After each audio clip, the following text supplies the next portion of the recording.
Welcome to our first keynote panel, moderated by Ms. Jennifer Schenker, founder and editor-in-chief at The Innovator, Mr. Tommy Bjorkberg, senior director at ZTE, Dr. Chema Alonso, chief digital officer at Telefónica, and Mr. Alejandro Carballo, public sector director at Vodafone.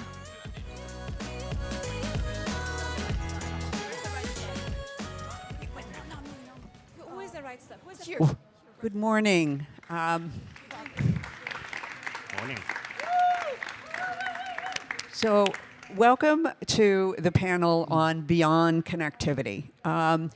We've come a long way since the first computing devices were connected. It's already been well over 10 years that we could use computer vision and Wi-Fi to look through walls and determine how people who are, or pets that are in the room and connect them to alarms. But that's only the tip of the iceberg. There's many, many more exciting things to come. And here to tell us about them, as Zina mentioned, is Dr. Chema Alonso, Chief Digital Officer of Telefónica. We have Alex Carballo from the Public Sector Director at Vodafone, and Tommy Bjorkberg, Director of the CTO Group at ZTE. So let's start with you, Chema. And, you know, a lot of people wrote off the telephone companies, said, you know what, it's over for them, they're just dumb pipes. All the exciting things are happening with the tech companies in Silicon Valley. Tell us why that's not true. Well, first of all, hello hackers, how are you? It's strange, nobody calls me Dr. Chema Alonso, but it's good. So, well, the idea of the dumb pipe is quite interesting because we could say exactly the same for the dumb cloud or the dumb GPU that is running a lot of artificial intelligence algorithms today, or the dumb database, which is very sexy for creating a lot of stuff. So I don't believe that something that is so critical for the digital services of the future is a dumb thing. And the reality is that today we are expecting to happen a lot of new things that we are foreseeing, like metaverse, mixed reality, drones crossing the cities with the US space, remote driving, and everything requires a specific capability from the network, specific connectivity. So I don't believe that we are the dumb pipe. On the other hand, I really believe that connectivity is going to be like food and water in the coming years, because we are used to have Wi-Fi everywhere, but reality is that is not the networks that we have today are not prepared for the future digital services. We expect to invest around 300 billions in Europe in the next decade if we want to have that vision of metaverse, Web3, tokenomics, drones, etc. And this is something that is only happening if we do that. So tell us about how the Open Gateway project from GSMA, which Telefónica and also Vodafone have adopted. How does that help lead the way to this different future? Well, one of the realities is that we weren't doing our job for the digital creators. We weren't in a position in which we were putting things difficult for developers. It wasn't easy to deal with us. We are around 700 telcos around the world, and if you want to integrate with one specific capability from the network, you need to do 700 different integrations. Just for you to know, Google has in YouTube one specific team, which is carrier billing integration, just for dealing with our complexity in our industry. And that's very bad. That's very bad, because in the end, what is happening is that telcos are having as a customer only companies big enough to deal with our complexity. The only ones that have specific teams to integrate with the telco capabilities, etc., which is very bad because we are far away from the digital creators. So we realize that this is not the position in which we want to be in the future digital services. So we start to think what is wrong for the developer, for us to work with the developers. And first thing is that we need to standardize our capabilities the same way we standardize the calling, the roaming, the SMS, in which you can make a phone call from one company to another company, from one company in one country to another country. You don't care about what telco is the person you are calling. And let's do exactly the same with all the capabilities, with edge computing, with IoT network, with 5G capabilities in the cities, for drone highways in the cities, for edge computing, CDNs, everything that we have in our industry, which is a lot of things. And we agree on that. We signed an MOU last September, 1 year ago, in Mexico.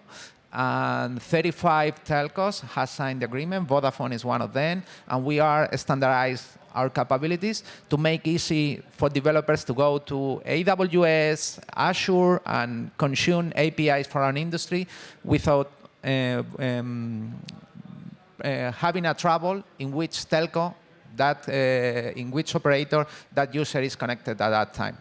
So the infrastructure that will enable, or let's say unleash, the digital creativity of the developers is now being put in place. What can consumers and businesses expect from the unleashing of all of this creativity? What do you see coming? Well, there are a lot of services, and we are in a place in which is very relevant because smart cities is one of the first places in which that specific capabilities are going to be used. For instance, when you are having a remote driving, the last thing that you want to happen is to lose connectivity when you need to turn left. Because it's not the same self-driving cars than remote driving cars, because there is a human remotely controlling a car. And we were talking, for instance, that from the network we are providing for the GPS conjunction prediction using machine learning algorithms to let the GPS manufacturers what is the best road to move a drone or remote car on the city at one specific time, because the projection changes around the city depending on timing. So there are a lot of use cases in smart cities that are depending on connectivity, and we are working to make them easy to consume for developers, one single line of code. Fabulous, thank you. Alex, let me turn to you. Let's hear a little bit about what Vodafone, how you plan to leverage Open Gateway and what kind of services you see coming. Okay, well, first of all, let me thank you, Jennifer, for inviting us to this amazing stage with my fellows, Chema and Tommy, and all this audience here. So thank you very much for coming. I think it's a great opportunity today to discuss about the future of the telecom sector, because what's beyond connectivity? It's a question that we've asked to ourselves many times over the last 10 years as a telecom operators. We still believe the network is a very important asset for a telecom operator, but it's not the only one, as we probably thought 10 years ago. We are trying now to, as Chema said, trying to develop new services over our 5G networks. This means an increased move to offering software as a service applications or new platforms to our customers. Basically, we are behaving and thinking as a technology company. So as Vodafone, we are focusing on creating services in two different ways. I'll say for massive consumers, we're increasing our presence inside the home. I mean, by offering services such security, smart controls, smart locks, lighting. But in the future, I'm pretty sure that we will offer services around gaming, robotics to help us at home, even services around senses. I mean, you can now, send a kissing emoji by WhatsApp through your phone, and you will receive it, and that's it. In the future, that kiss, you will feel it in your skin, even in your face. It's pretty crazy, but what I'm telling you is that I'm pretty sure that we will be able to feel and to touch the virtual reality. And on the other way, for corporates or public sector, we are focusing on sharing real-time data to take more accurate decisions, of course. We are providing a lot of cybersecurity services. Chema knows a lot about that. And we are creating also strong partnerships with other vendors like ZTE or even Telefónica and other OTTs to create more and more services over the top. I imagine Vodafone creating, designing, and offering an incredible AI future healthcare services. For instance, we'll be in an operating room being operated by a super advanced AI autonomous machine, or even guided by a super doctor on the other part of the planet. I'm pretty sure about that. So that's what we see as Vodafone we can expect in the future. Thank you, Alex. So you touched on something that, this idea of being able to actually sense things through the network. And that's a great segue to you, Tommy, because I would love for you to talk to us about 6G and what 6G is going to bring.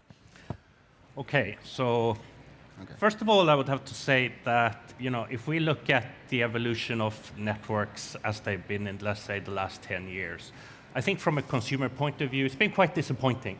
Because we had a wave where we got this high-speed data and smartphones, and we had information at our fingertips. And then 5G came along, and there was the premise of 5G. But actually, me as a consumer, 5G hasn't really impacted me that much because I had good 4G data. I'm still doing the same thing. I'm still doing YouTube and Zoom and all these things, and they work just as well. But kind of 5G so far has been really a accelerator for industry and enterprises, etc. But me as a person, me as a consumer walking down the street, what's coming next in terms of communication? And looking forward towards 6G, and I always say this, that the 6 in 6G isn't really for 6th generation, it's for 6th sense. I think the networks of the future, we have the ability to augment humanity. We can make ourselves into a human 2.0. Let me explain what I mean about that. It's using things like, even today here, we're all embraced by a network. We might not feel it because all around us is radio waves. They bounce around every single surface. They sense every individual in this room. We have very, very smart antennas at the end of that senses the conditions and the air density. And if people move, every millisecond we recalculate people's relativity to each other. And that's already happening today. It's really advanced algorithms and mathematics. And taking that and expanding on that and bringing in new technologies like terahertz waves and things like that. So what can we actually do? Well, for example, I can augment the human to maybe see infrared, ultraviolet light, electromagnetic light. So with, extended reality, virtual reality or augmented reality, and using information that we get from the networks today and from sensors, you could overlay vision. I could start seeing electromagnetism. I could start seeing ultraviolet light because the network already knows these things, right? So it's about taking that in real time, put that into, let's say, a digital twin model, whatever, and you're having access to that. And also sensors. I think we can augment pretty much all our 5 senses. Maybe taste will take a bit longer, but at least the 4 other senses we can augment. And for example, one thing that's happening that we can already do today, just with a bit of software in the network, we can turn the networks we have into sensing networks. We can detect drones flying in the sky already today if we just apply that software, because we're sending out radio signals all the time, and we're using massive MIMO, high-order antenna arrays. We have very, very narrow, precise beams, which means that we can measure, in 3D space, altitude, velocity, things like that. So these things already exist, but it's about building on those things. So, you mentioned sense. I mean, haptics is a very big thing. So imagine a shopping experience where, you go onto an Amazon. If you're anything like my family, the Amazon van comes like 2 times a day almost, unfortunately. But, that's the reality today. But how many times have you bought something on an Amazon or, like Alibaba, and you looked at the picture and said, this looks great, and it shows up, and it's like 4 times smaller than you thought it would be, right? I'm buying a little rug, and, instead of being 2 meters by a meter, it's like a tiny piece. What if that shopping experience, you have augmentation systems that know characteristics of materials, that you can actually go in and you can feel the material before you're actually ordering something. There is technology today like gloves where you have micro actuators where you can fill them with air, inflate and deflate, so you can actually feel ripples in the material in gloves. And that technology will only get better and better. So if we take the kind of 6G network or 6 sense networks and we incorporate all that technology, we're going to be able to not just see things we haven't seen before, we can share emotions, we can share experiences. I mean, one great example is in sports. You're training to play tennis or play football. You might have a world-class coach that has recorded, how do you do a backhand or how do you do a forehand, and by transferring that kinetic and that feeling to you when you are practicing, so the possibilities is endless. So I think the 6th generation of networks is more for, it's going to have to do something fantastic for us again. Yeah. Not just, enabling businesses, etc. I think it's time that we in the industry, we do something that really augments the life of people. And I think that's where we're heading. Great. So let me ask the other panelists, what do you think this 6th sense, how will that change cities? How will cities themselves become sentient? Emma?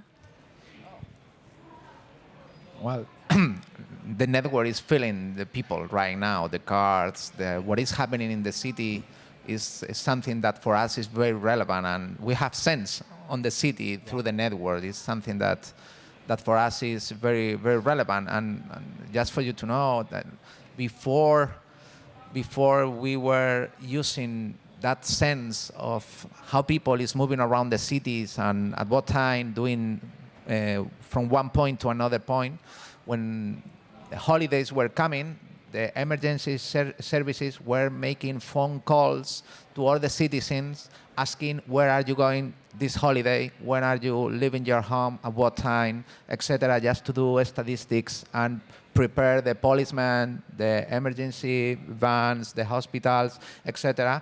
Just doing statistics and prediction on the data. It was a 1-month campaign with 150,000 calls to all the people. Right now it's an API that we are providing to them, which is because we have all that data coming from the sensors, etc. And I think that we were able to do amazing things in the future. 5G is true that people are not enjoying all the capabilities that we have, because it's not only 5G. We need to invest also in the transport, network, which is mandatory. But I really think that cloud gaming is a reality right now thanks to 5G. We have a lot of VR devices that can be consumed on the street just because we have 5G, etc. And in the future, I really believe that it's going to be a closer connection between human and network. We were talking about connected human just using neural brains or whatever in the future directly to the network. So we'll see. It's pretty interesting and funny because we're talking about 6G, and the European telecom sector have been deploying the first version of 5G for 3 or 4 years, but it's how the industry works. And you can never stop. All the technology is going so fast. And that's why operators like Telefónica or Vodafone, we are moving beyond connectivity. About 6G, well, actually 6G, as Tommy said, will improve all the 5G performance. I mean, we will talk about terabits per second in a wireless network, which is something crazy right now, or extremely real-time data, or billions of devices connected at the same time in the same area. I had the chance to be in our Vodafone's Future Lab in Newbury in the UK last week, and I saw with my own eyes amazing experience of the future.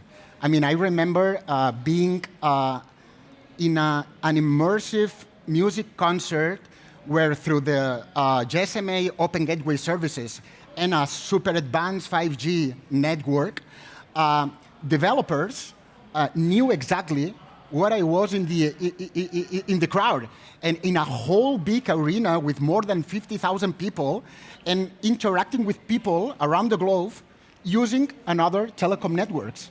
Or I also remember something that Tommy said before, an immersive shopping experience using extended reality. I don't remember if it was in 8K or 16K, well, in a super high resolution, where real shoppers in a real store interact with us, with our online shoppers using our digital twins. We were able to smell things. I was smelling meal. It was super weird, super weird. But that kind of experience, that's the services that we will provide in the future, for sure. Well, I'd like to end up on because we are at Puzzle X, I'd like to end up on a very futuristic note. So go back to this example that you and I talked about of capturing brainwaves and how that might work with art in the future, because for me, that's a very Puzzle X example. Well, you were telling it. So I don't know. I think that technology is going very fast, and the things that for us today are sci-fi, in 3 years are a reality. We were talking about brain images created using Gen AI, just analyzing the brain waves. So if you start to think about connecting people to the network using brain waves, we have a privacy issue in the future. So let's see what happens.